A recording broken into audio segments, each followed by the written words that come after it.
वो जाके इंग्लिश को बोल सकते हैं कि हम झुकेंगे नहीं ऐसा बोल सकते हैं। सर ने मुझे एक बोलते बोलते एक प्रॉमिस किया है कि बोले सर 90 नहीं मैं 95 लेके जाऊंगा। वो एग्जामिनर को बोल सकते हैं, देखो हमने पेपर पूरा लिखा है, हम झुके नहीं है। कभी कभी कुछ बच्चे बहुत पढ़ाई करते सर लेकिन नंबर नहीं ला पाते। नो लिखा तो मार्क कटेंगे ऐसा नहीं है। इंग्लिश का कोई बुक लेके भाई रात दिन पढ़ाई करने की जरूरत नहीं। यही अगर आपने किया तो आपके मार्क्स आने ही आने हैं, कोई आपके मार्क्स काट नहीं सकता।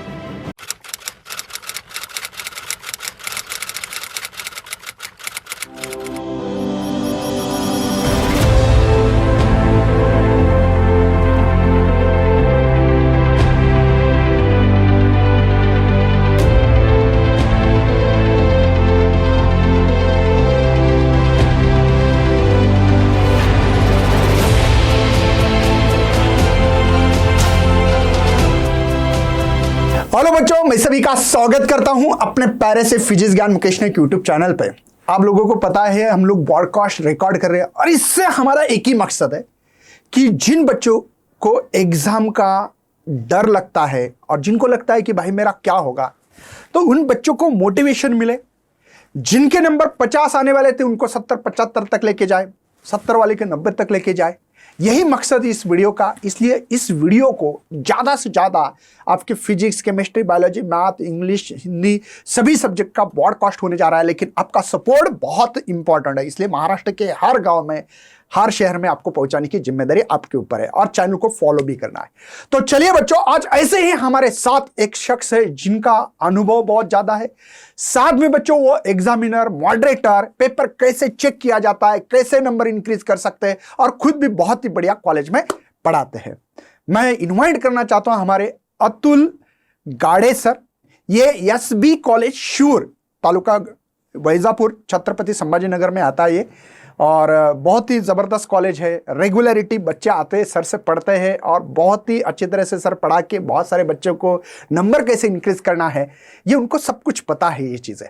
तो सर मैं आपको इनवाइट करना चाहता हूँ PGMN मतलब फिजिक्स ज्ञान मुकेश ने यूट्यूब चैनल पे। तो सबसे पहले सर आपको कैसा फील हो रहा है, क्योंकि आप ब्रॉडकास्ट में बच्चों को कुछ मोटिवेट करने वाले हैं, तो आपका कोई एक्साइटेशन है क्या? मतलब थैंक यू सर, मुझे यहाँ पे बुलाया है। मुझे आज बहुत खुशी हो रही है क्योंकि मैं तो हर रोज़ हमारे जो विलेज के स्टूडेंट हैं उनसे तो बातचीत करता हूँ, मगर आज पहली बार सर की वजह से मुझे इतने सब लोगों से मिलने की, मुलाकात करने की, मेरे जो कुछ ओपिनियन है वो शेयर करने का चांस मिला है। तो मैं सर के पहले बहुत थैंक यू बोलता हूँ कि मुझे इतना अच्छा चांस दिया है। तर सर अभी आपने एक शब्द बोला कि डर, मैं तो बोलूँगा डर के आगे जीत है। यस, तो कैसा है कि इंग्लिश जो सब्जेक्ट है वो बहुत ही सिंपल है, वो सिर्फ प्रैक्टिस और प्रैक्टिस, इसके अलावा कुछ भी नहीं मतलब सर आजकल बोला जाता है कि एक्टिविटी बेस्ड सीट है, एक्टिविटी बेस्ड सीट है, तो ये मतलब क्या है सर? क्योंकि बच्चों को क्या लग रहा है कि जैसे फिजिक्स, केमिस्ट्री, मैथ, बायोलॉजी में जैसे पढ़ाई करना पड़ती है, क्या वैसे पढ़ाई करना पड़ेगी क्या? आपको क्या नहीं लगता है? सर, देखिए इंग्लिश का जो क्वेश्चन पेपर है वो एक्टिविटी बेस्ड है। सर आपने बहुत अच्छी तरह से मुझे क्वेश्चन पूछा कि एक्टिविटी से बाकी के जो क्वेश्चन पेपर है वो क्वेश्चन आपको क्या करने होते हैं कि लेसन लर्न करना होता है, फिर बाद में वहाँ जाके एग्ज़ाम हॉल में लिखना पड़ता है, वो मेमोरी बेस्ड है। और हमारे जो इंग्लिश का जो पेपर है, आप अपना जो पेपर वो एक्टिविटी है, यानी कि वहाँ पे जाके आपको कुछ एक्टिविटी करनी है, आपको मेमोराइज नहीं करना है कि जाके पढ़ो फिर बाद में उसका क्वेश्चन का आंसर लिखो, ऐसा नहीं है।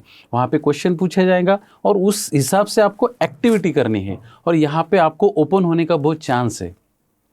सर जैसे कि आजकल बच्चे को मैं थोड़ा सा मोटिवेट करने के हिसाब से सवाल पूछ रहा हूँ, हमारे सवाल तो अभी चालू नहीं हुए इसके अंदर के, लेकिन एक जनरल क्वेश्चंस मेरे दिमाग में आया जैसे बात करूँ। आजकल के जो बच्चे इंग्लिश बात करते हैं या जैसे कि फ़ोन पे मैसेज भेज रही किसी को इंग्लिश में भेजते हैं, या कोई जो भी इंग्लिश में कन्वर्जेशन चल रहा है, क्या इसका डेली लाइफ का आपके पेपर में फ़ायदा हो सकता है क्या? बहुत हो सकता है सर, बहुत ही, क्योंकि अभी एक फिल्म रिव्यू बोल के एक अपने को टॉपिक है, 4 मार्क्स का टॉपिक है। वहाँ पे अगर आप कौन सी भी फिल्म देखते हैं तो वो फिल्म को आपका रिव्यू लिखने का है, उसका राइटर कौन है, उसके एक्टर्स कौन है, एक्ट्रेस कौन है, उसके सॉन्ग्स कैसे है।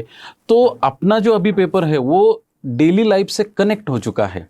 अभी मतलब पुष्पा 2 पिक्चर मूवी जो देखी बच्चों ने, इसका फायदा हो सकता है, ऐसा लग बहुत रहा है। बहुत, मैं तो बोलूँगा वो जाके इंग्लिश को बोल सकते हैं कि हम झुकेंगे नहीं ऐसा बोल सकते हैं कि वो एग्जामिनर को बोल सकते हैं, देखो हमने पेपर पूरा लिखा है, हम झुके नहीं है मतलब बच्चों, मुझे इतना बताना है कि आप मूवी देख रहे हो तो आप टाइम पास नहीं कर रहे हो, नहीं कर रहे हो। आप इंजॉय भी कर रहे हो, और उसको पेपर में लिखना है और इसके नंबर भी लाना है, लाना स्टडी है। यस, स्टडी, क्योंकि ये जो प्रैक्टिकल बेस इंग्लिश है अभी, हाँ। ये जो बोर्ड ने अभी जो इंग्लिश लिया है वो प्रैक्टिकल बेस है। आप जो भी अपने डेली लाइफ में करते हैं वो आपको पेपर में करना है, और वो आपको यूजफुल है पेपर में। तो सर सीधे अभी कुछ बच्चों के सवाल है, उसके Yes, ऊपर sir. आते हैं वन बाय वन, क्योंकि उनका जवाब भी मिलना बहुत जरूरी है।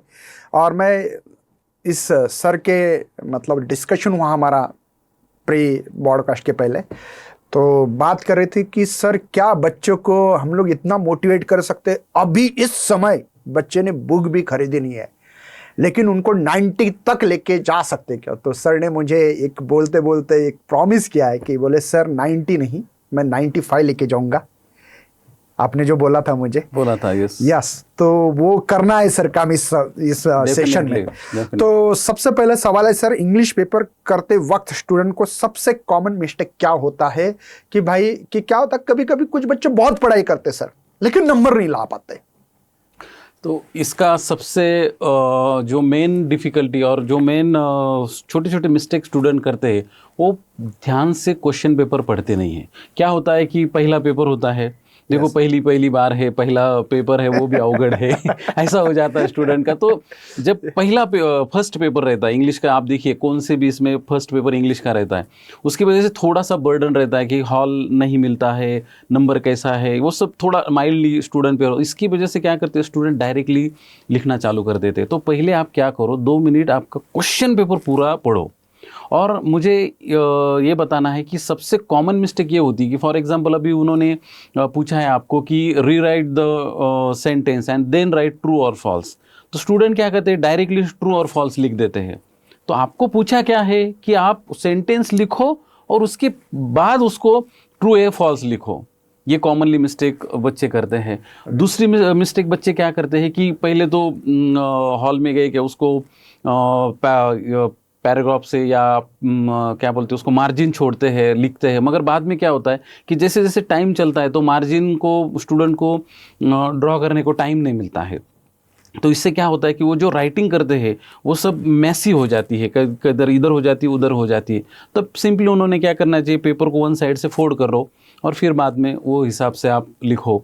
उसके बाद सिंपल मिस्टेक ये है कि जो पर्सनल रिस्पॉन्स से क्वेश्चन है वो बहुत बच्चे क्या करते हैं, वो उसका आंसर इसमें फाइंड आउट करने का प्रयत्न करते हैं, किसी पैसेज में। उसका आंसर पैसेज में नहीं, वो पर्सनल रिस्पॉन्स है, नाम ही उसका क्या है, पर्सनल रिस्पॉन्स। यानी कि आपका रिस्पॉन्स क्या है, आप कौन से इस पे कैसे व्यक्त होते हैं, वो आप अपने लिखो। उससे वो स्टूडेंट बहुत बार कंफ्यूज में हो जाते हैं कि मैं ये बराबर रहेगा, उससे उनका कुछ भी एग्जामिनर का कुछ भी नहीं रहता। आपका जो ओपिनियन है, राइट हो रॉन्ग हो, आपको अगर वो अच्छी लगती है कि फॉर एग्जांपल उन्होंने पूछा आपको कि do you like to read books, story books, अगर आपको अच्छा लगता है तो यस लिखिए, नहीं लगता है तो नो लिखिए।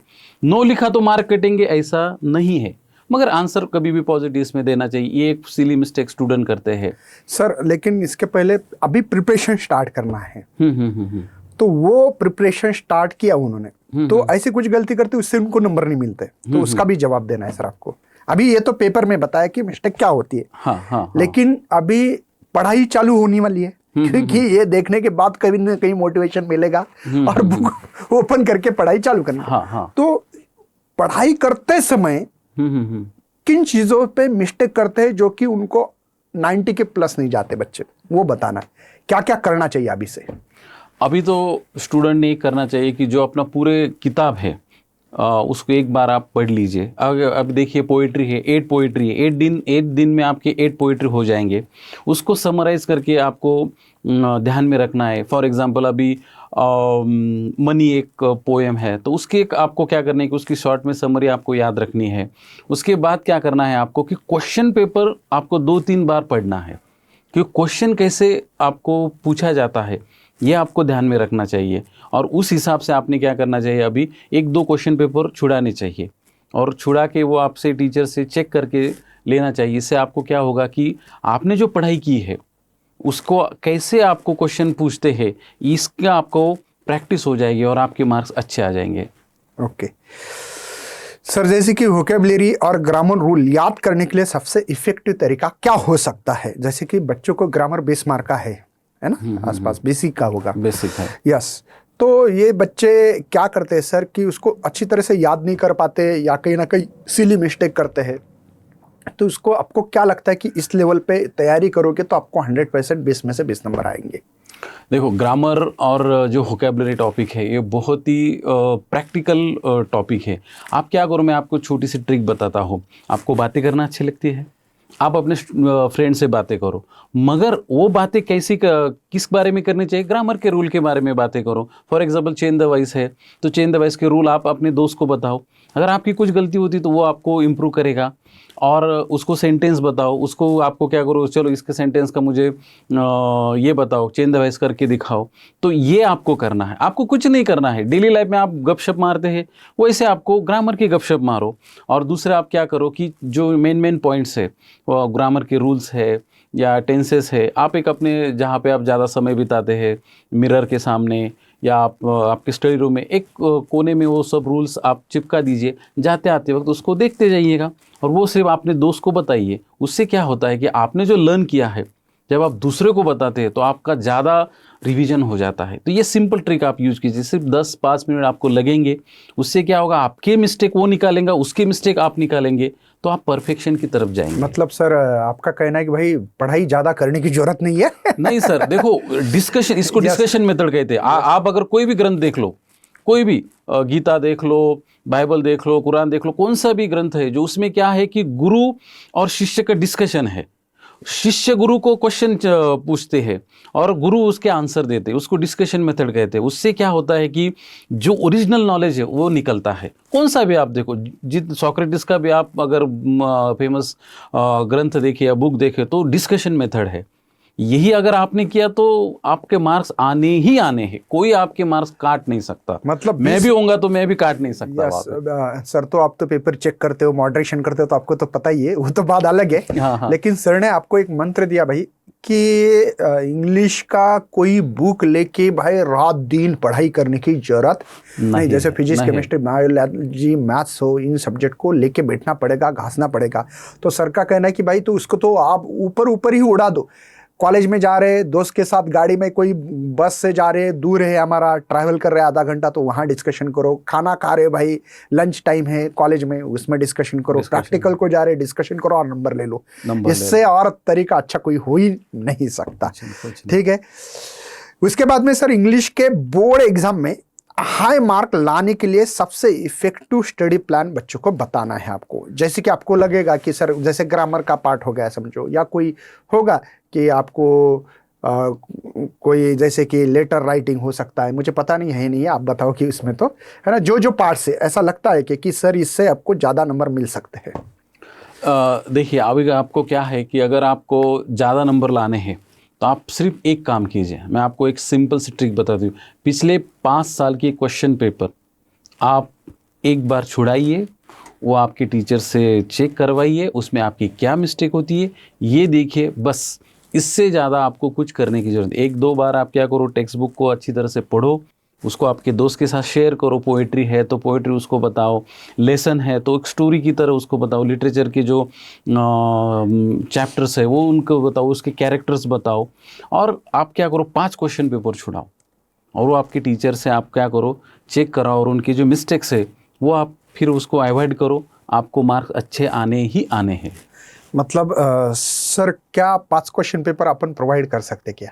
हाँ सर, डेफिनेटली। अब यूट्यूब पे आपके लिंक पे हम फ्री दे है। देंगे। हाँ मतलब फ्री है, इसमें कोई हमको पैसा ये सब कुछ नहीं चाहिए भाई, ये कोई मांग रहा नहीं है। सर 5 क्वेश्चन पेपर मुझे देंगे, मैं PGMN ऐप, इसी डिस्क्रिप्शन में लिंक मिलेगी आपको, वहाँ पे जाके आपको मिलेगा English question paper, 5 question paper. तो वहाँ पे जाके फ्री स्टडी मटेरियल होता है, वहाँ पे जाके आप डाउनलोड करके 5 क्वेश्चन पेपर हम ही प्रोवाइड करेंगे। क्योंकि क्या होता है सर, अक्सर कोई कॉलेज में बच्चा जा रहा है, पेपर नहीं मिल रहा है, बहुत दिक्कत हो रही है, तो इससे अच्छा है कि हम ही अपने 5 क्वेश्चन पेपर प्रोवाइड कर लेंगे। कर देंगे सर। और आप कोई टेंशन मत लेना, उसको बिल्कुल फ्री है, आप बस सॉल्व करने की कोशिश करो, ठीक है। सर राइटिंग सेक्शन, ऐसे लेटर एक्सेट्रा में टाइम मैनेजमेंट कैसे इंप्रूवमेंट करें, क्योंकि क्या होता है इंग्लिश में मैं अक्सर देखता हूं कि बच्चों को टाइम नहीं मिलता है। सर अब पहला पेपर है, पहले पेपर में प्रेशर में है बच्चे, और कैसे होता है जैसे मेरा ये हॉल नंबर है 1 नंबर का, मुझे कॉलेज भी नया मिला, समझो। हाँ, तो आदमी फैमिलियर नहीं होता है, तो प्रेशर में रहता है। मतलब पहले दिन तो उनको समझ नहीं आता कि टाइम मैनेजमेंट कैसे करो, भले घर पे किया होगा लेकिन वहां पे जाने के बाद उनको बहुत एक डर पैदा रहता है, मन में एक प्रेशर होता है। तो सर मुझे बताना है कि सर कि इसमें भी बच्चों को टाइम मैनेजमेंट अगर प्रॉपर हो जावे तो 100% उनके नंबर अच्छे इंप्रूवमेंट होते हैं। कभी कभी तो ऐसा होता है कि इंग्लिश में 90 आने वाला बच्चा भी 50 पे आता है, 40 पे भी आता है सर। तो ये टाइम मैनेजमेंट मुझे लगता है सबसे बढ़िया फैक्टर है इंग्लिश सब्जेक्ट के लिए, स्पेशली जैसे भी जो भी लैंग्वेज होगा, हिंदी मराठी हो इंग्लिश हो, इसमें सब कुछ आता है लेकिन टाइम ही नहीं मिलता है। 20 मार्क का छूट गया, 15 मार्क का छूट गया, पेपर में से जैसे बच्चे आते हैं वही डिस्कशन करते हैं। तो सबसे पहले सर आपको टाइम इंप्रूव करने के लिए क्या करना पड़ेगा उनको? पहली बात मैं एक आपको बताता हूँ, टाइम मैनेजमेंट करना ही नहीं है, कोई टाइम मैनेजमेंट कर नहीं सकता। आपको टाइम को मैनेज करना नहीं, आज तक कोई भी टाइम को मैनेज कर नहीं सका है और कर भी नहीं सकता है। आपको खुद को मैनेज करना है।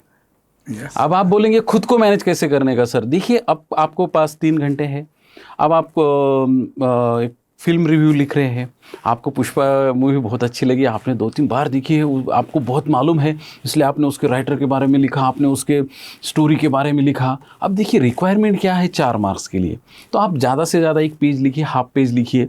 आप 2-2, 3-3 पेज लिख रहे हैं, यहाँ पे आपको मैनेज नहीं कर रहे, टाइम तो टाइम जा रहा है। आप टाइम को कैसे मैनेज, आपको मैनेज करना है। तो आप क्या करो, 4 मार्क्स का है तो उस हिसाब से लिखो। बच्चे बहुत क्या करते हैं, उनको कुछ टॉपिक में बहुत अच्छा आता है, बच्चे बहुत होशियार है। मैं बोलता हूँ हमारे पीढ़ी के बच्चे से आज की पीढ़ी बच्चे बहुत होशियार हैं, क्योंकि वो बहुत ही एक्सट्रीम टैलेंटेड है। और वो क्या है कि अभी उन्होंने फिल्म रिव्यू लिखा तो वो क्या करते, 2-2, 3-3 पेज लिख देते हैं। तो देखो मार्क्स तो उतने ही मिलने वाले हैं। आपने 4 पेज ही लिखे, 8 पेज ही लिखे, तो इसलिए आपको क्या करना है कि आपको मैनेज करना है। तो आप क्या करो कि 2 मार्क्स का है तो 4 या 5 उसमें लिखो। अभी लाइन लिखनी चाहिए। और तो इस हिसाब से मुझे ऐसा लगता है, मैं ऐसा पर्सनली बिलीव करता हूँ कि टाइम को कोई मैनेज नहीं कर सकता, आपको खुद को मैनेज करना है कि ये क्वेश्चन इतने मार्क का है तो इतना लिखना है। हाँ, ये आप कर सकते हैं उसमें से कि आप क्या करो, अगर आपके पास बहुत आइडियाज़ है तो क्या करो, एक पेज लिख दिया आपने सपोज, उसके बाद आपके 2.5 घंटे में पेपर हो गया, बीच में का जो बाद में का जो आधा घंटा आपके पास है, तो आप जब वो टाइम मिलेगा ना तब आप उसको एक्सटेंड कर सकते हैं, क्योंकि वो एक्स्ट्रा का टाइम है। तो उसमें आप क्या करो, चलो यार वो मुझे टॉपिक अच्छा आता है तो मैं अभी मुझे लिखने का बहुत कुछ है मेरे पास मटेरियल, तो आप तब लिख सकते हैं। मगर आप क्या करो, मार्क्स के हिसाब से चलो, जो कितने मार्क का है उतने मार्क के हिसाब से आप लिखते जाओ, ऐसा मुझे बताना है। हाँ, मतलब सर का कहना है कि भाई एक खुद के ऊपर कंट्रोल करना बहुत जरूरी है। हाँ, क्या पुष्पा मूवी है भाई, 5 मतलब पेज लिख रहे हो, कोई मतलब नहीं है। आपको 4 मार्क का क्वेश्चन है, ज्यादा से ज्यादा 15-20 लाइन लिखनी चाहिए, बहुत हो गया, मैक्स टू मैक्स। हाँ, 20-30 आप हाँ, वो डिपेंड करता है कि क्वेश्चंस कितने मार्क का है। और ध्यान रखना है भाई, घड़ी को देखते चलो कि मुझे कितना समय है, क्या है ना।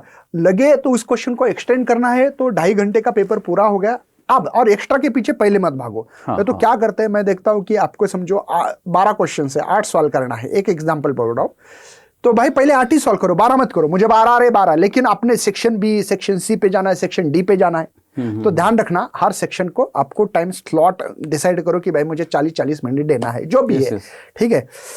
चलिए, उसके बाद में सर कुछ कॉन्सेप्ट क्लैरिटी और पढ़ाई को भी ध्यान में रखना है। नहीं तो कुछ क्या करते हैं, कॉन्सेप्ट क्लियर करने के हिसाब से बच्चे इतना पढ़ते आगे जाते ही नहीं है। ग्रामर पढ़ रहे समझो, कंसिडर करते हैं, राइटिंग सेक्शन पे चली ही नहीं है, क्योंकि वो ग्रामर में अटक गए बच्चे, और राइटिंग जो स्किल है उसके ऊपर नहीं गए तो फायदा नहीं ना, उनको नंबर नहीं मिलेंगे उसके। तो हर सेक्शन को मैनेज करना है।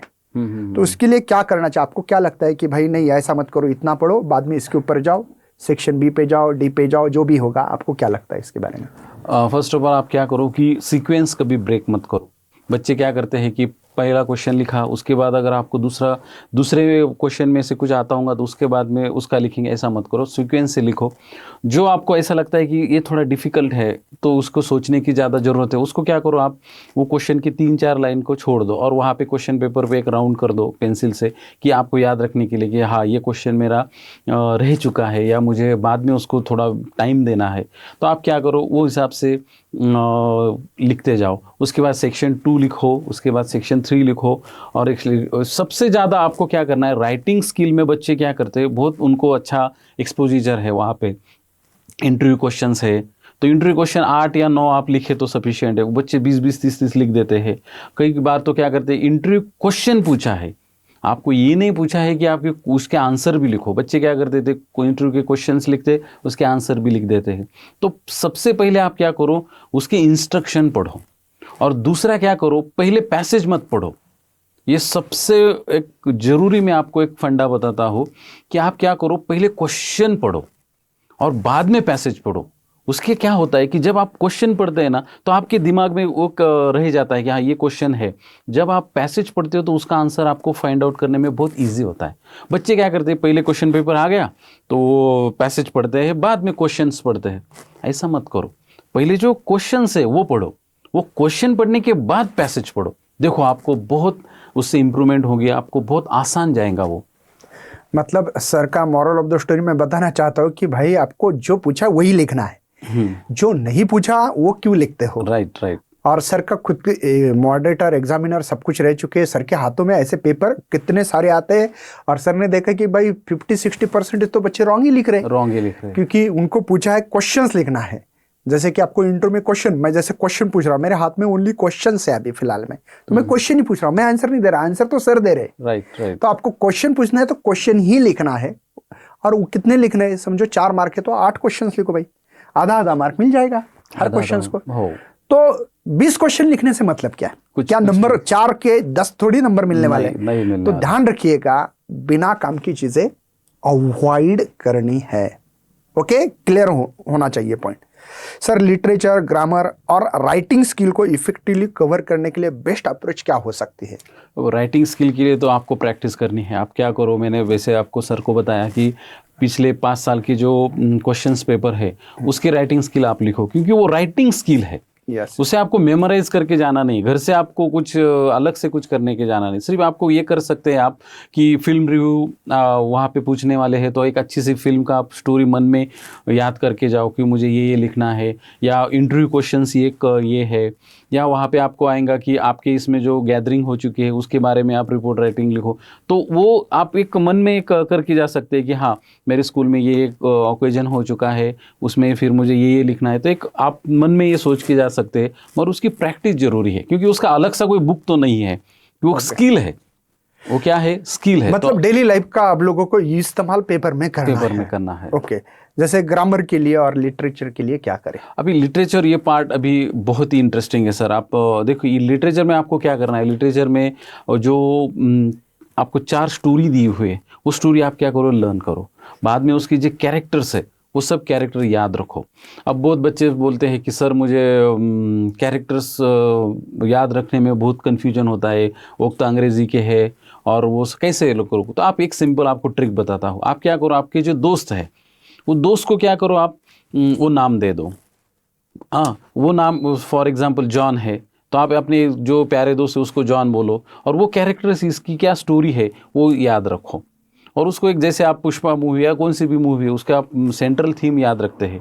अब ये 3 घंटे की मूवी है, अगर मैंने आपको पूछा कि उसकी स्टोरी बताओ तो आप बोलेंगे एक हीरो है, एक हीरोइन है, बाद में विलन आता है, उसमें फाइट हो जाती है, फिर हीरो हीरोइन को लेके शादी करता है। ये 3 घंटे की स्टोरी आप 3 मिनट में बताई। वैसे ही आपको लिटरेचर का जो ये है वो आपको क्या करना है, समराइज़ करना है और वो आपको याद रखना है। ये एक आपको, उससे क्या होता है कि जो क्वेश्चंस लिटरेचर के पूछे जाएंगे उससे आपको हेल्पफुल आएगा, वो हेल्पफुल हो जाएगा। ओके, मतलब moral of the story sir का कहना है कि भाई ये एक्टिविटी बेस्ड पेपर है। एक्टिविटी बेस्ड पेपर है, आपको एक्टिविटी करनी है वहाँ यस, मतलब भाई घर से आप लोग बहुत ज़्यादा प्रेशर लेके बहुत ज़्यादा पढ़ के कोई फायदा नहीं है। कोई बुक में कोई चैप्टर का कोई बच्चा रट्टा नहीं मारेगा, नहीं, कोई क्वेश्चन पेपर में आंसर याद करके जाने की जरूरत नहीं है। ये तो डेली लाइफ का खेल है भाई। बस बस तो आज से शुरुआत करो, अपने दोस्त के साथ थोड़ा सा बात करना, इंग्लिश में बात कर सकते तो पॉसिबल है तो करो, या ग्रामर जैसे या कोई ड्रामा जैसी चीजें है ना, जैसे या कोई मूवी, इसके बारे में डिस्कशंस करो। लिखना क्या है और क्या नहीं लिखना ये बहुत जरूरी है, ठीक है। एग्जाम तक की पॉइंट्स और आंसर याद रखने के लिए टेक्निक हेल्पफुल होती है क्या? मतलब क्या होता है सर, बच्चों को है ना कुछ चीजें है ना, जैसे ग्रामर मैंने डिस्कस किया आपके साथ, एग्जाम में जाता हूँ तो भूल जाता हूँ, तो आपको क्या लगता है उसके लिए कौन सी टेक्निक फॉलो करनी चाहिए? देखिए अभी क्या है कि मैं आपको एक बात बताता हूँ। इंग्लिश में क्या है कि फ्री मार्क्स बहुत है। अभी उसको आप बोलेंगे सर फ्री मार्क्स क्या है, उसका आपको कुछ भी स्टडी करने की ज़रूरत नहीं है। क्या करो आप, क्या फॉर एग्जांपल अभी हर पैसेज में एक पहला पैसेज जो है सीन पैसेज, उसमें एक क्वेश्चन है। वो क्वेश्चन क्या है कि पर्सनल रिस्पांस क्वेश्चन, उसके 2 मार्क्स है। वो 2 मार्क्स आपको आपका रिस्पांस लिखने का है, उसका किताब में इसमें कुछ भी उसका ये नहीं है, वो फ्री के मार्क्स है। बाद में आपको क्या करना है कि अनसीन पैसेज में भी पर्सनल रिस्पांस का है, उसमें आपको लिखने का है। अभी इसमें जो व्यूअर्स है उसमें कवि बहुत होंगे, बोलते हैं कि जो न देखे रवि वो देखे कवि। तो एक पोइट्री में एक आपको 2 मार्क का ऐसा क्वेश्चन है कि आपको 2 लाइनें दी जाती है और उसके बाद वो लाइन को आपको क्या करने का है, आपके हिसाब से लिखना है, वो कविता करनी है, उसकी कंप्लीट करनी है। तो उसका पैसेज में या पोइट्री में से नहीं लिखने का, आपके मन में जो वो पैसेज के कविता को जोड़ने के लिए आपकी जो कोई लाइन याद आएंगी, वो मन से 2 लाइन याद लिख दीजिएगा, आपको 2 मार्क्स मिल जाएंगे। तो सिंपल ट्रिक्स यही है कि practice the last question paper.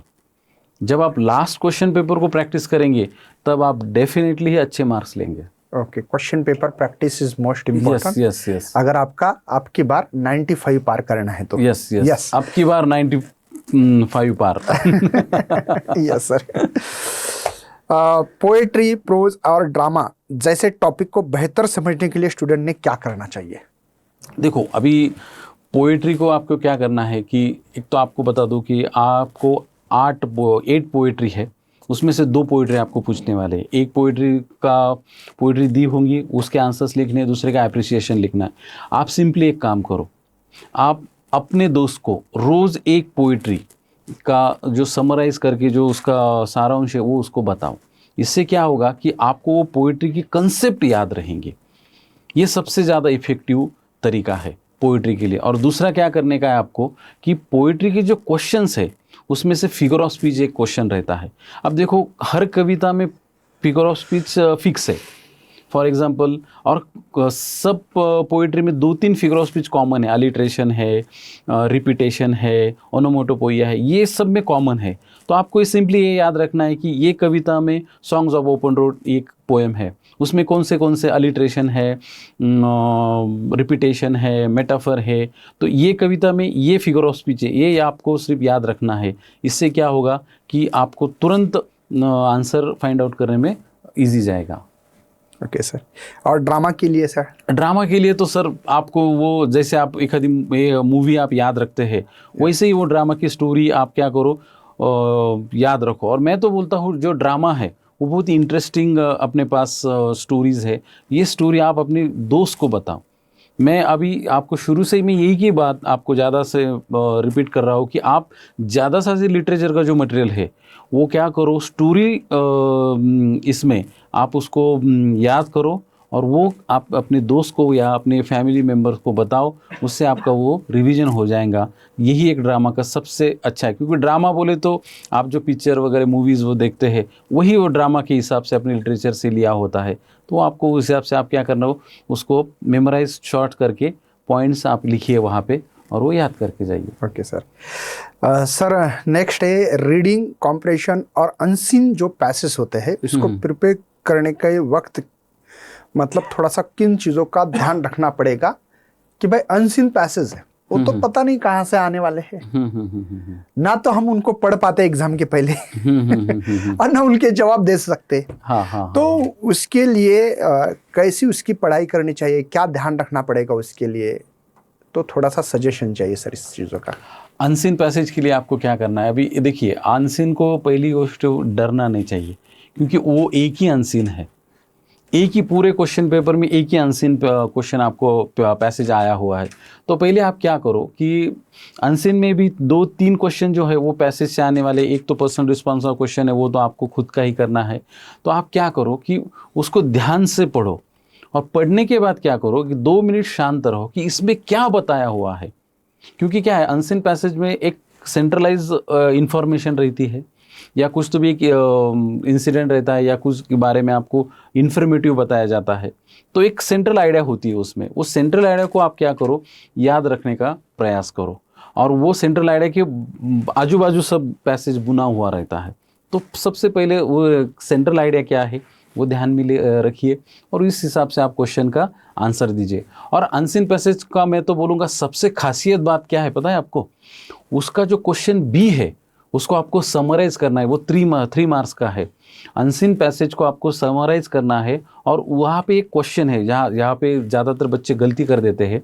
वहाँ पे वो क्या पूछते हैं कि suggest a suitable title and right A summary. तो वहाँ पे आपको क्या करना है कि एक सूटेबल टाइटल लिखना है। टाइटल कोई भी लिखो, पैसेज में से जो आपको एक मॉरल ऑफ द स्टोरी लगेगी वो टाइटल लिख दो, और टाइटल के बाद उसकी समराइज करो। एक 7-8 4-5 लाइन में आपको समराइज करना है, वो भी आपके फ्री के मार्क है।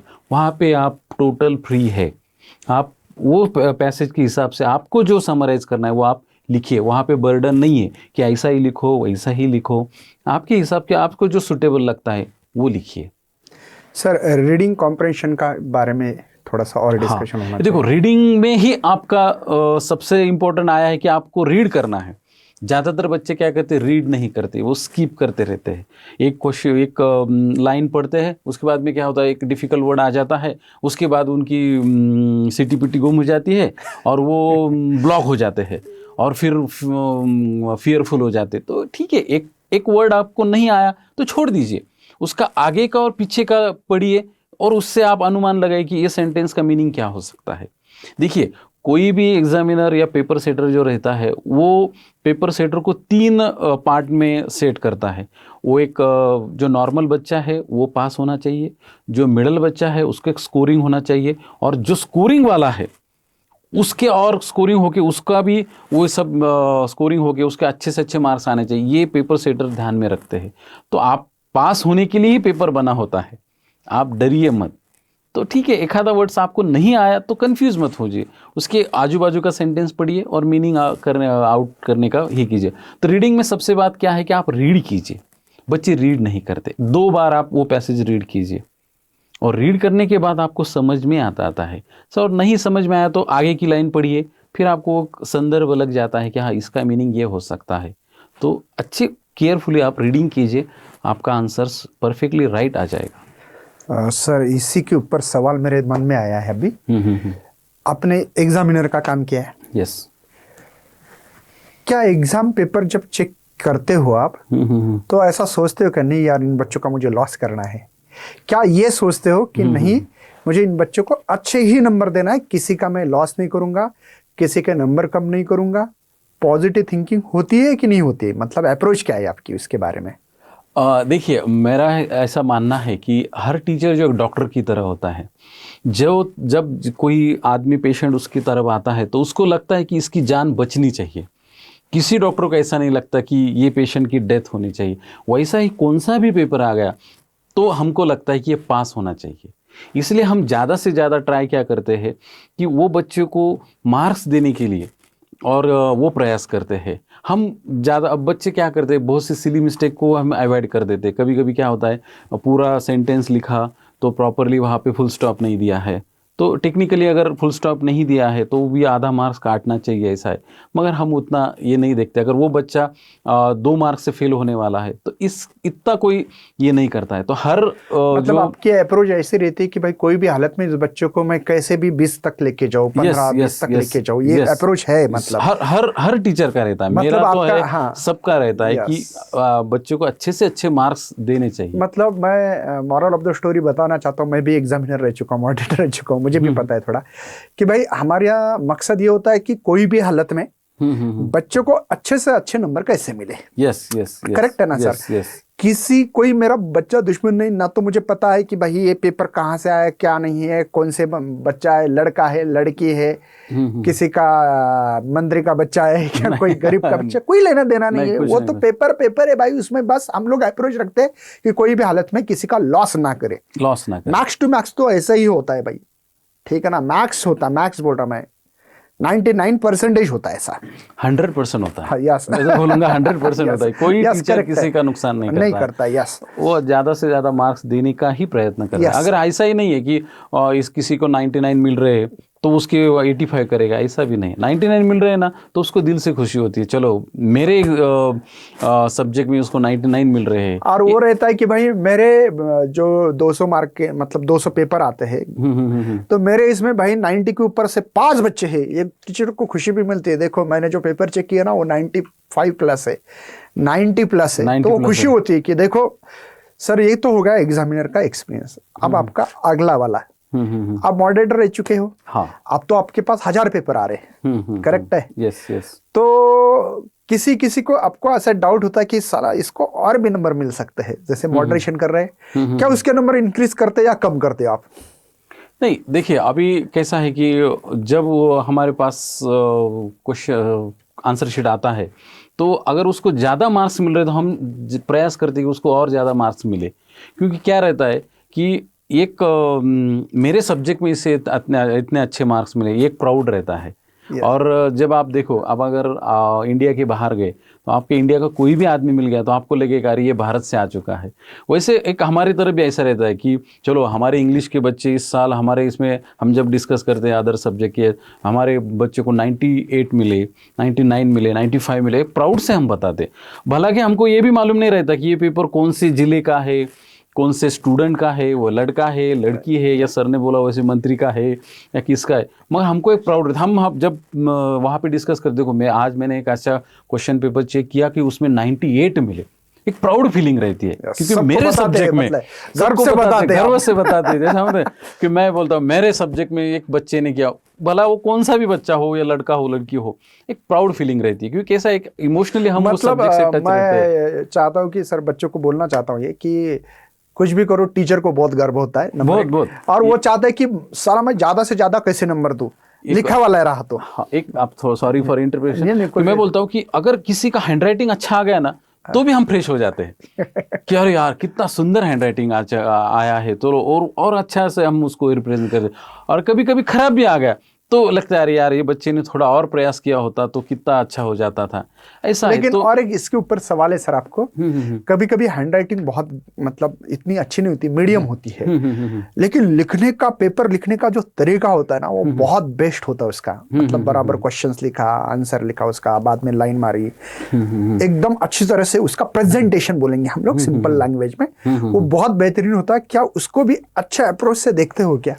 बहुत, ये आपने बहुत अच्छा सवाल पूछा, क्योंकि बहुत बच्चों के मन में ये डाउट होता है कि सर मेरे हैंडराइटिंग तो ख़राब है, फिर मुझे अच्छे मार्क्स मिलेंगे या नहीं मिलेंगे। ऐसा कुछ नहीं है, आपने कंटेंट अच्छा लिखा है, आपके हैंडराइटिंग कैसे भी हो आपको मार्क्स मिलने ही मिलने वाले हैं। और प्रेजेंटेशन अच्छा रहा, प्रेजेंटेशन रहा तो और अच्छा। देखिए कैसा है, और प्रेजेंटेशन अच्छा लिखा तो क्या होता है कि प्रेजेंटेशन की भी मार्क्स रहते हैं, वो आपको मिल जाते हैं।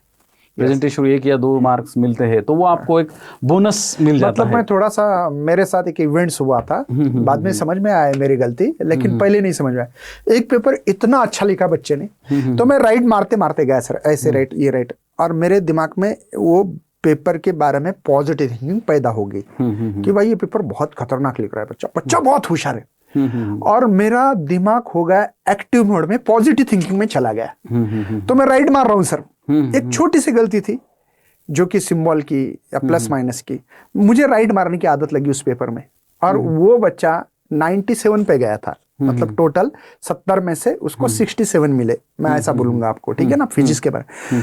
तो मैं राइट ही मार रहा हूँ सर, राइट ही मार रहा हूँ, क्योंकि मेरा माइंड जो, मेरा जो ब्रेन है वो अलग मोड में चला गया, पॉजिटिव थिंकिंग मोड में चला गया, और आदत लगी है। उसने आपको हिप्नोटाइज कर दिया।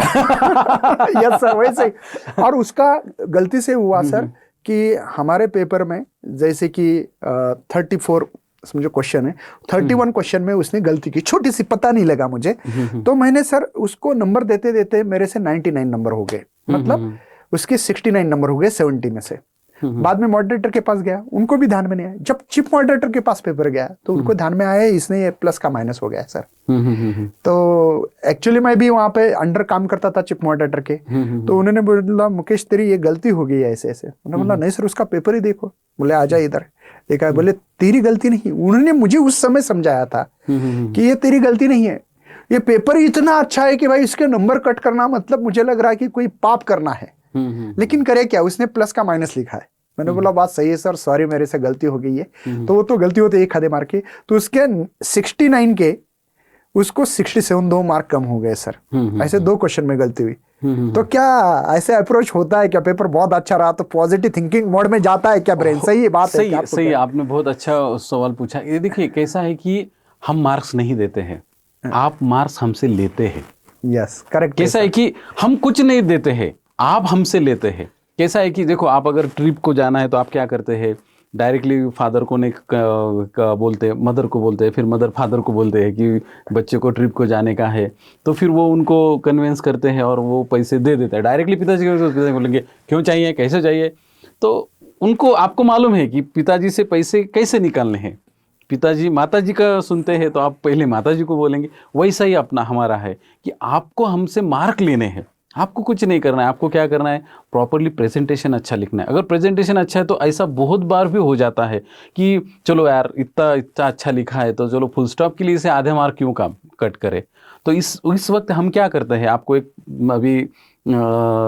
फ्रीली बात बताता हूँ मैं कि ज़्यादातर जब ऐसा सिचुएशन होता है सर कि बच्चा बहुत सुंदर लिखा है मगर एक सिंपल सी मिस्टेक की है, तो हम तब क्या करते हैं कि उसको 1 मार्क्स देना है तो हम उसको क्या करते हैं, आधा मार्क देते हैं।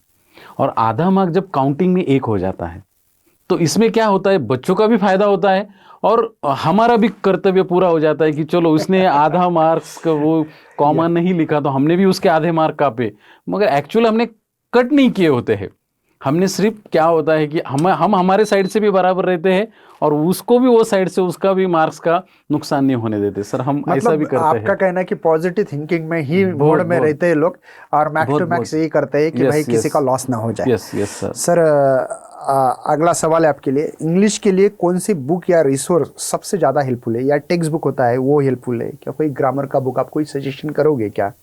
क्या बुक में से ही करना चाहिए, आपको क्या लगता है सर? देखिए अभी इंग्लिश ऐसा एक सब्जेक्ट है, आप बाकी के सब्जेक्ट को तो बहुत रेफरेंस लेने पड़ते हैं, मगर इंग्लिश के लिए आपको एक ही करना है, टेक्स्ट बुक अच्छी तरह से पढ़िए। यस बस टेक्स्ट बुक, क्योंकि आप मार्केट में देखिए, गाइड देखिए या कुछ अपेक्षित देखिए, कुछ भी देखिए, ये सब टेक्स्ट बुक के ऊपर डिपेंड है। वो टेक्स्ट बुक के बाहर कुछ नहीं दे सकते हैं और देंगे भी नहीं।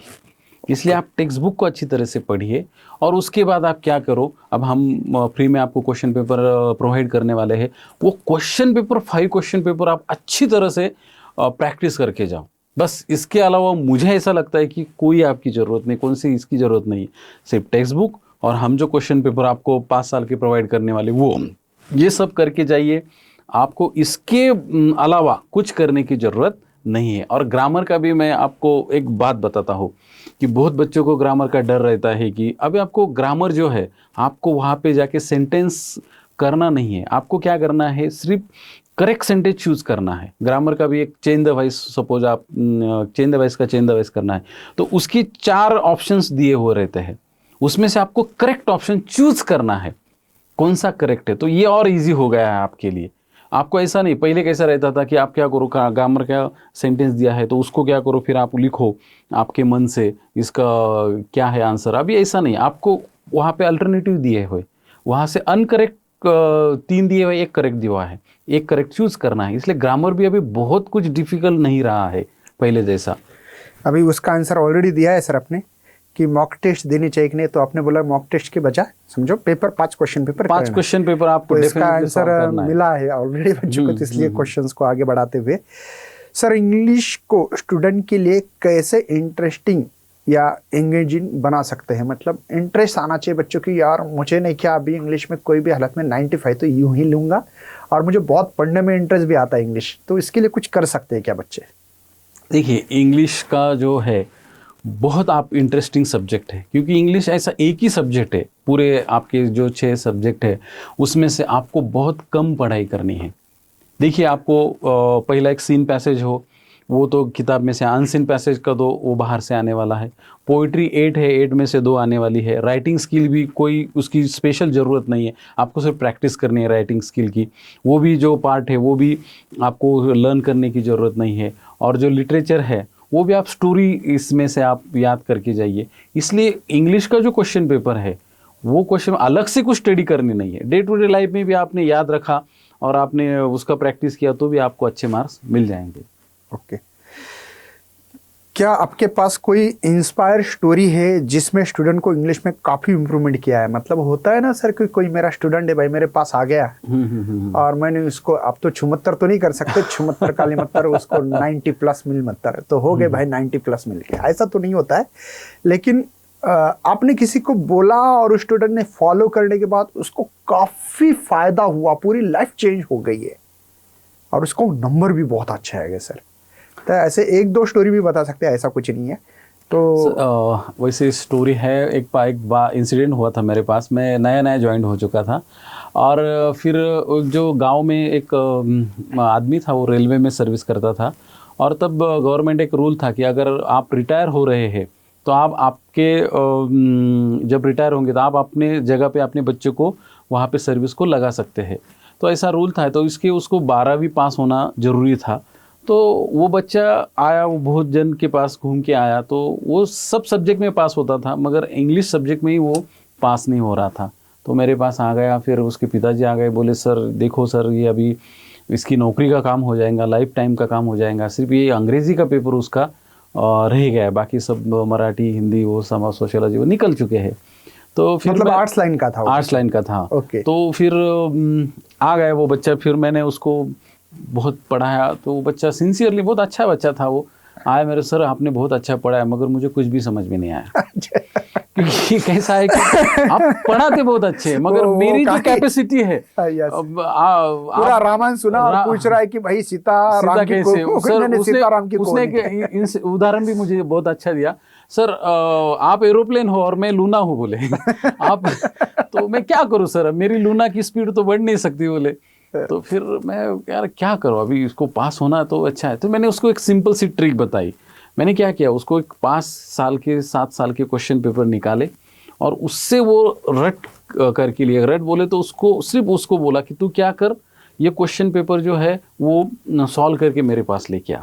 और उसको जो कुछ इंटरव्यू के क्वेश्चंस है तो उसको बोला कि देख इंटरव्यू के क्वेश्चंस ऐसे ऐसे याद करके जा, ये बस कौन से आए कि ये लिखने का है, तो इससे वो पास हो गया। तो आप प्रैक्टिस अगर करते हैं, भले ही आपने पूरे साल उस किताब को देखा भी नहीं है मगर आज एक बार पढ़ लिया, 1-2 बार देख लिया और प्रैक्टिस किया तो वो आपको मार्क्स मिलने ही मिलने। तो वो बच्चा पास हो गया, फिर वो रेलवे में आज सर्विस कर रहा है सर।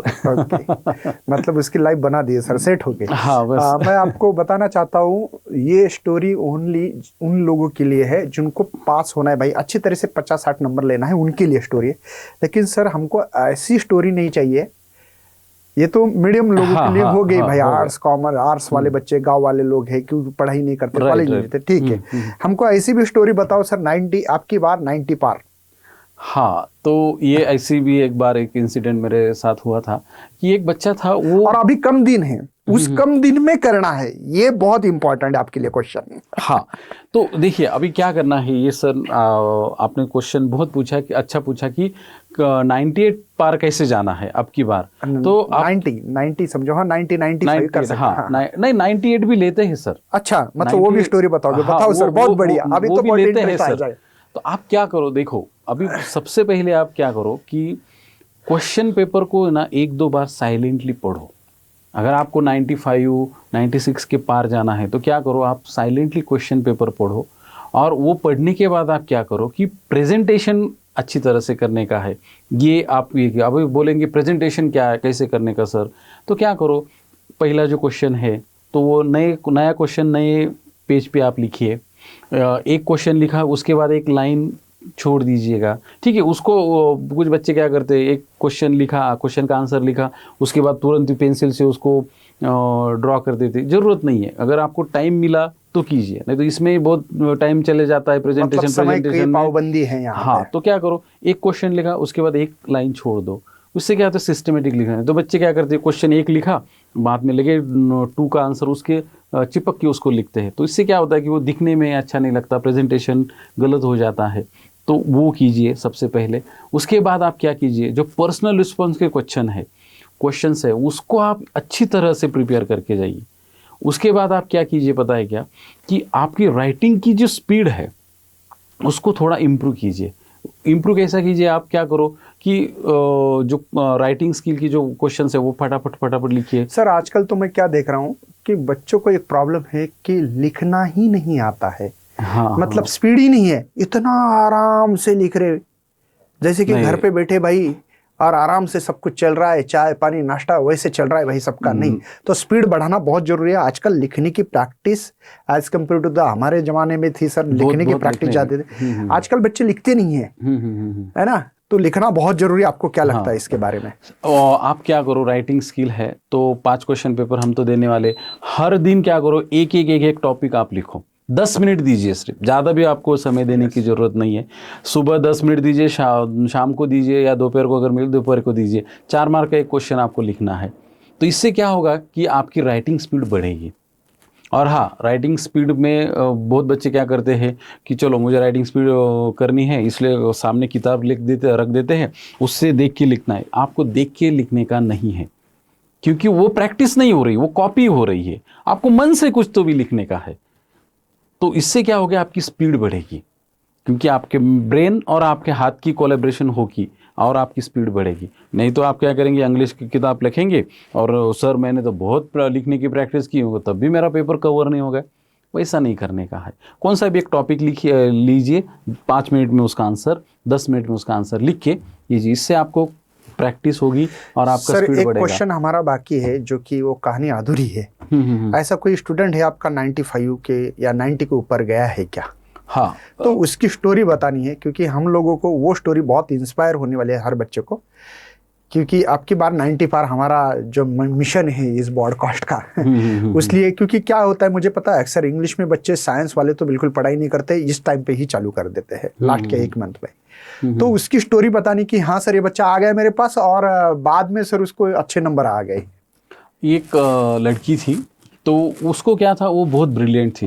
वो नीट की प्रिपरेशन कर रही थी। उससे साल भर उसने इंग्लिश की किताब को देखा भी नहीं, सिर्फ 1 महीना रह चुका था उसको। वो आई मेरे पास, सर मुझे तब मैंने उसको कुछ क्वेश्चंस पूछे, तब मुझे तुरंत समझ में आ गया कि ये स्टूडेंट बहुत ब्रिलियंट है, मगर इसको क्या है कि जैसे हीरा होता है उसको तराशने की ज़रूरत है, तो ऐसे उसको कुछ टिप्स की ज़रूरत है। तो मैंने उसको सिंपली क्या किया कि आप एक ही काम करो, मैंने बोला आप एक बार टेक्स्ट अच्छी तरह से पढ़ो और उसके बाद आप क्या करो, एक क्वेश्चन पेपर राइट करके मेरे पास लेके आओ। वो क्वेश्चन राइट करके मेरे पास लेके आई और उसमें उसने जो मिस्टेक किए वो मिस्टेक मैंने उसको बताए। आप क्या करो, आप कौन सा भी क्वेश्चन पेपर पहले से लिखो, उसके में जो मिस्टेक हो गई वो मिस्टेक पे काम करो। मेरे मार्क्स कहाँ गए, कहाँ आ गए वो मत सोचो। नहीं तो बच्चे की चलो मेरे 70 आ गए, मैंने तो आज पहली बार पेपर लिखा, देखो मुझे 70 80 मिले, वो मत करो। आपके मार्क्स कहाँ कहाँ जा रहे हैं उसका आप वो एनालिसिस होना बहुत जरूरी है। एनालिसिस कीजिए और फिर उसको आप इम्प्रूव किए सेकंड पेपर में। ऐसा आपने किया तो आपको डेफिनेटली 90 पार आप जा सकते हैं। सर उसको कितने नंबर आए थे वो लड़की को? वो लड़की को 94 आए थे सर। ओके, हाँ। मतलब भाई आप लोग अभी भी स्टार्ट करोगे तो मुझे लगता है कि बहुत अच्छे नंबर ला सकते हो। 95 98 एक ही फंडा है कि आप क्या करो, ज़्यादा से ज़्यादा क्वेश्चन पेपर सॉल्व करो। ओके, और सिर्फ सॉल्व ही नहीं करना है, उसको चेक भी करना है। यस, एनालिसिस भी इंपॉर्टेंट है। हाँ। मतलब आपने पेपर चेक किया, एनालिसिस होना जरूरी है। और जहां पे आपका एरर आ रहा है उस एरर को रिमूव करो। है ना, हम डिलीट नहीं बोल रहे, रिमूव करने के लिए बोल रहे हैं, जानबूझकर इम्प्रूव करो उसको। यस। सर आपका पूरा एक्सपीरियंस कितना हो चुका है आज तक? मतलब कितने साल से पढ़ा रहे आप? अभी मैं 20 साल से पढ़ा रहा हूँ। तो 20 साल की लाइफ में सबसे ज्यादा नंबर कितने आए थे कोई स्टूडेंट को? मेरा एक 96 का हाई है सर। ओके, 96 का है। वो भी देखो सर का कॉलेज मतलब बहुत छोटा गांव नहीं, बहुत बड़ा भी नहीं है, नॉर्मल गांव है, रूरल बच्चे है, रूरल बहुत। उसमें 96 96 आना बहुत बड़ी बात होती है, क्योंकि उन बच्चों पे मेहनत करना और बाद में उतने नंबर लाना, वो भी कम दिन में, साल भर बच्चे अपने को पता है क्या करते हैं, ये बहुत बड़ी अचीवमेंट है सर। और हम चाहते हैं कि सर ये जो ब्रॉडकास्ट हो रहा है इसमें तो ऑल महाराष्ट्र के बच्चे देखने वाले, क्योंकि सब शेयर करने वाले हैं। ये मैं वादे के साथ बोलूँगा सर आपको, इसके मतलब रिकॉर्ड तोड़ देंगे, बस इतना बोलूँगा मैं। आपने 96 बोला है ना, यही वीडियो होगा, यही वीडियो के नीचे रिजल्ट 25 मई के आसपास रिजल्ट लगने वाला है। जरूर देखना सर, इसी कमेंट होगा इसके नीचे कि सर हमने ये करके दिखाया। 98, 99 शायद 100 हो सकते, क्या मुझे पता नहीं है, इंग्लिश में मिलते नहीं, 100 तो नहीं पॉसिबल, लेकिन हाँ, 98, 99 भी हो सकते हैं। और आपको जरूर वीडियो के नीचे कमेंट देखना है सर। यस सर, यस ठीक है। तो बच्चों, ये ब्रॉडकास्ट के माध्यम से हम लोग आपका मोटिवेशन जितना होगा उतना इंक्रीज कर रहे हैं।